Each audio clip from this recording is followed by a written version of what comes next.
Yosua Timothy dengan NIM 2309116070.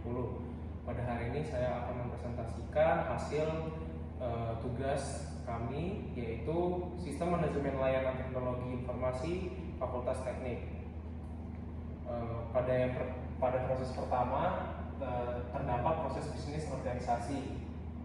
Dapat kita lihat di sini, proses bisnis utamanya adalah yang paling pertama merupakan penerimaan mahasiswa baru, kemudian lanjut ke pelayanan akademik, setelah itu ke pengelolaan penelitian dan pengabdian, dan yang terakhir adalah pengelolaan sarana dan prasarana. Kemudian lanjut ke proses bisnis manajemen.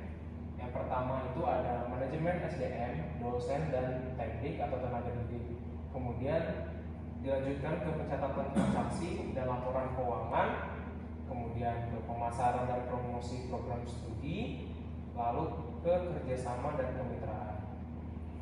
Kemudian untuk inputnya ada permintaan informasi, yaitu mahasiswa, kemudian permintaan layanan akademik, yaitu dosen atau mahasiswa, kemudian data keuangan, yaitu bagian keuangan fakultas, kemudian pelatihan dan workshop, ada mahasiswa, dosen dan teknik, kemudian program pemasaran dan promosi, yaitu fakultas. Kemudian untuk outputnya sendiri ada laporan akademik dan keuangan, yaitu pihak fakultas atau universitas, kemudian kepuasan mahasiswa, yaitu mahasiswa sendiri, lalu kualitas dan kompetensi lulusan, yaitu mahasiswa, kemudian peningkatan jumlah mahasiswa baru, yaitu fakultas, dan karya penelitian dan pengabdian dosen atau mahasiswa.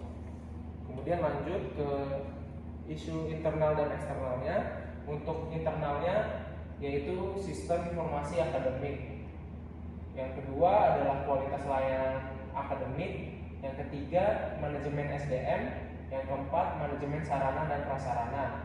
Kemudian untuk eksternalnya, yang pertama adalah perubahan minat mahasiswa, yang kedua persaingan dengan perguruan tinggi lain, yang ketiga perubahan kebutuhan industri, yang keempat ada regulasi dan kepatuhan, dan yang terakhir ada krisis dan bencana alam.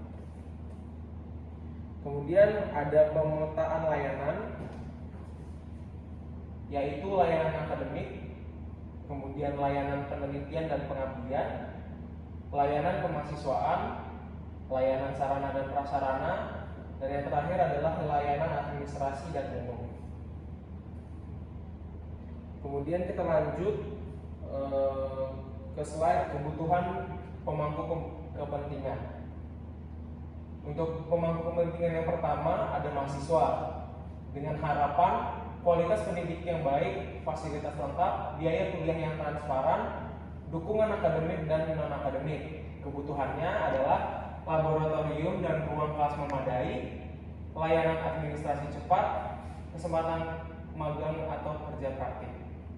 Kemudian ada pemangku kepentingan yang kedua, yaitu dosen. Harapannya adalah lingkungan kerja kondusif, dukungan penelitian, pengembangan karir, dan insentif yang layak.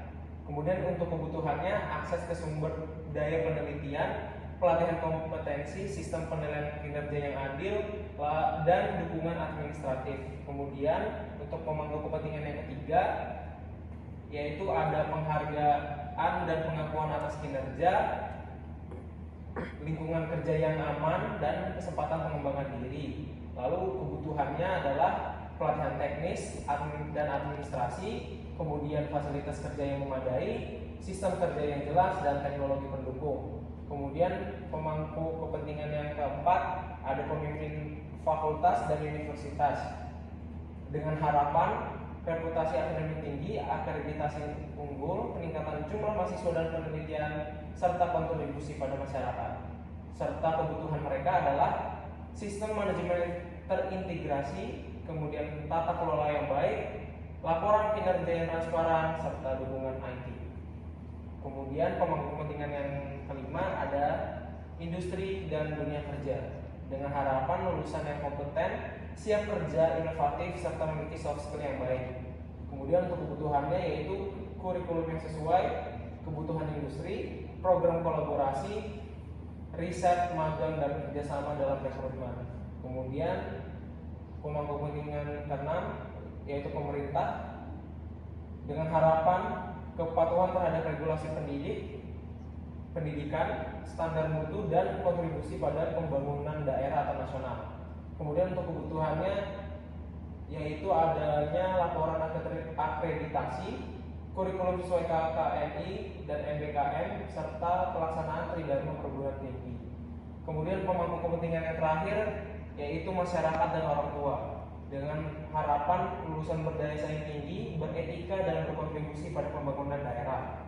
Serta kebutuhannya adalah biaya pendidikan yang terjangkau, informasi transparan, serta fasilitas pendukung akademik dan non-akademik. Kemudian kita lanjut ke ruang lingkup penerapan SMLT.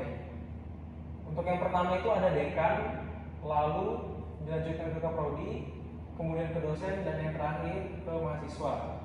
Untuk dekan merupakan pimpinan fakultas yang mengelola sumber daya dan pengawas kinerja. Kemudian untuk kaprodi itu merupakan pengawas kinerja dosen, mengelola program studi, dan penghubung dengan pihak lain. Kemudian untuk dosen merupakan pendidik serta membimbing dan pengembang kurikulum. Kemudian untuk mahasiswa adalah pencari ilmu, pengembang keterampilan, dan kontributor masyarakat. Kemudian untuk kebutuhan pemangku kepentingan, yang pertama ada dekan untuk membangun teamwork yang solid, mengembangkan fakultas dan kerjasama dengan stakeholder, kemudian menghasilkan lulusan berkualitas dan berdaya saing tinggi, serta memimpin manajemen fakultas dengan struktur yang jelas. Kemudian kaprodi mengkoordinasikan seluruh kegiatan di program studi, merencanakan jadwal kuliah dan praktikum yang efektif, mengawasi pelaksanaan perkuliahan sesuai rencana, dan mengevaluasi sistem pengelolaan prodi secara berkala. Kemudian dosen mengembangkan kurikulum dan kualitas pendidikan, melaksanakan rapat tinjauan manajemen atau RTM untuk perbaikan layanan, dan menjalankan sistem penjaminan mutu layanan pendidikan dan penelitian.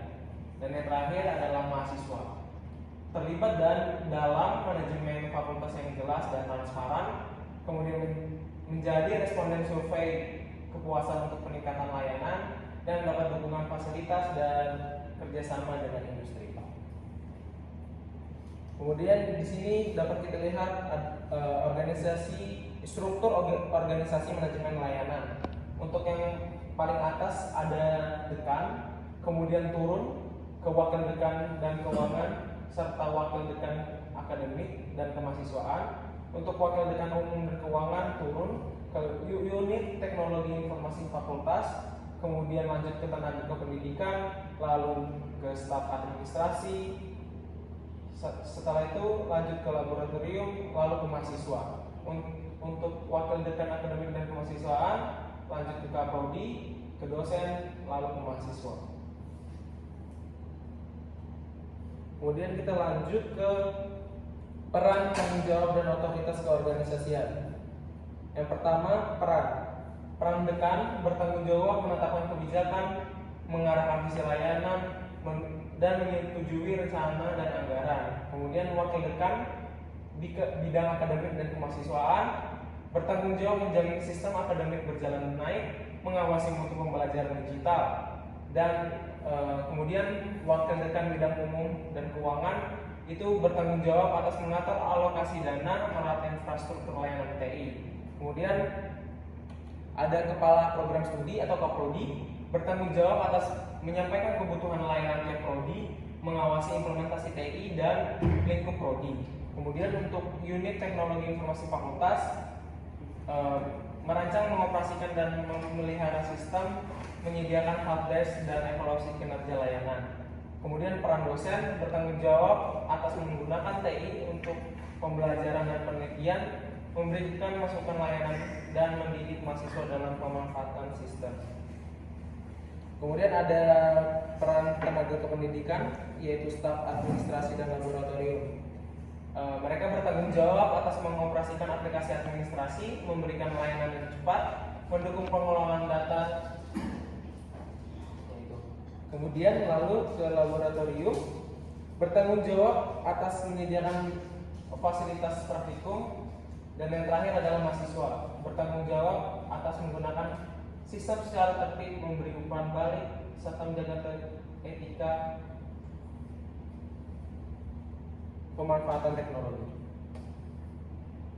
Mungkin itu saja, sekian dari saya. Assalamualaikum warahmatullahi wabarakatuh.